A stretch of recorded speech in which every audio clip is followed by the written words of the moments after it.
Aquilo que você conquista foi capacidade sua? Foi ajuda dos outros? Foi por causa da vida ou foi Deus que te deu? Muitas pessoas questionam porque elas não conseguem alcançar determinados objetivos, porque elas nasceram em determinado lugar, porque elas não têm uma coisa em detrimento de outras.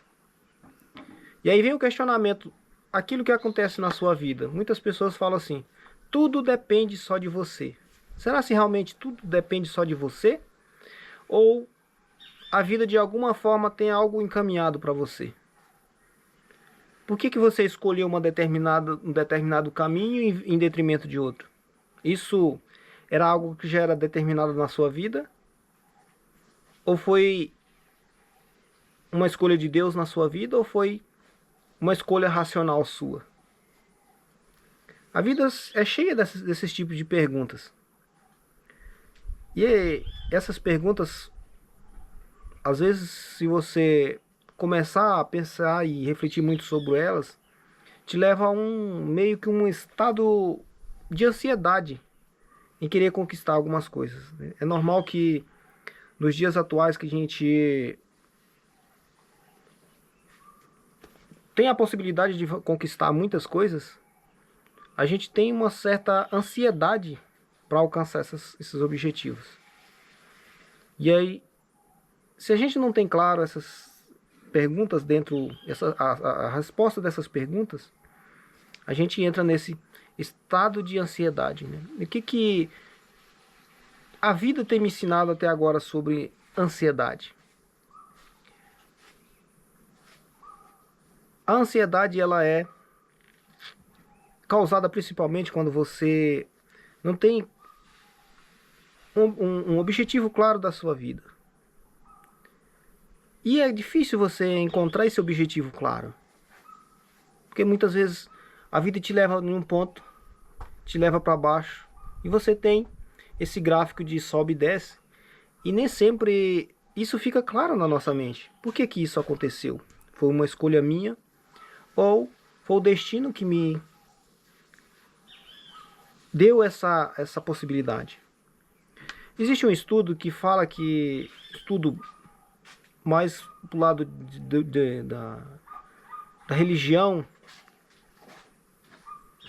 que estuda as possibilidades que acontecem na vida, e isso fala que 70 a 80% do que acontece com nós já está predefinido. Já é uma coisa que Deus direcionou para a nossa vida. Então acontece uma coisa com nós e aí nós temos que decidir o que fazemos. E aí o que fazemos são os 30% que restou sobre o nosso domínio. E eu acredito muito nessa teoria.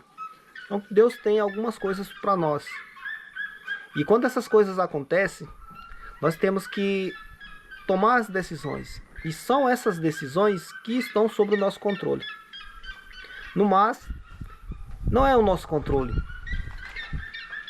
É aquilo que você acredita que existe superior a você. Muitas pessoas acreditam em Deus, e outros não acreditam, mas existe alguma coisa superior a você que domina esse aspecto da vida.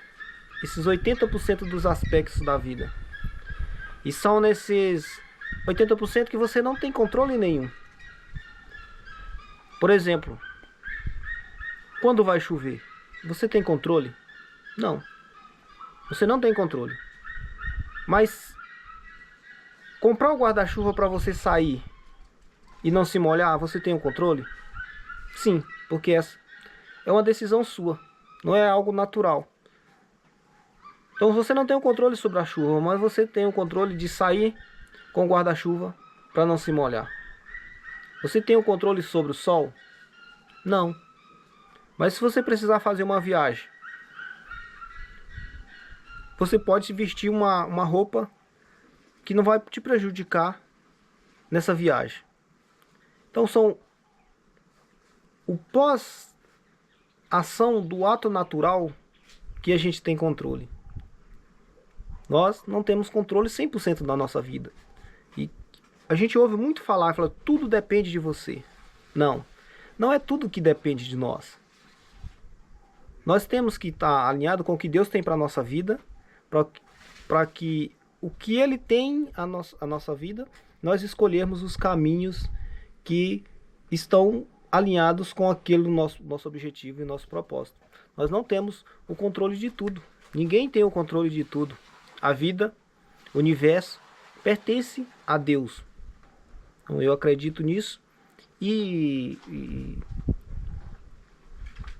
é o mais lógico a se pensar que você não tem o controle de tudo. Quando você começa a querer ter o controle de tudo, você também entra nesse estado de ansiedade em que você não vai conseguir resolver nunca. A ansiedade é um problema que você não vai conseguir resolver. Por mais que você esperneie, você queira fazer, você jamais vai conseguir resolver o problema apenas por ansiedade. O problema ele se resolve com uma ação. Todos os problemas nossos se resolvem com uma ação. Isso chama gestão emocional. Quando você sabe que tem problemas, mas você sabe também que tem soluções. É aquela história, né? Você se prepara para os dias ruins, mas você espera os dias bons. Porque você nunca vai saber como vai ser o dia de amanhã. Por mais que a gente faça todo um planejamento, a gente faça tudo perfeito no dia de hoje, o dia de amanhã a gente não sabe. E quando a gente quer ter a certeza do dia de amanhã, nós voltamos de novo ao estado de ansiedade que nós não controlamos de forma alguma. E mais uma vez, a gente precisa ter a gestão das emoções para que esse estado de ansiedade não nos controle. Nós temos, natural termos ansiedade, mas que essa ansiedade não determine quem nós somos e não determine as ações que nós vamos tomar. Que as ações que nós devemos tomar que sejam conscientes, que sejam condizentes com aquilo que é os nossos objetivos e os nossos propósitos. Bom, espero que eu tenha trazido uma mensagem útil para você. E se você gostou, não se esqueça de curtir o vídeo, deixar um comentário aqui no canal, se inscrever. Um forte abraço e até a próxima. Obrigado.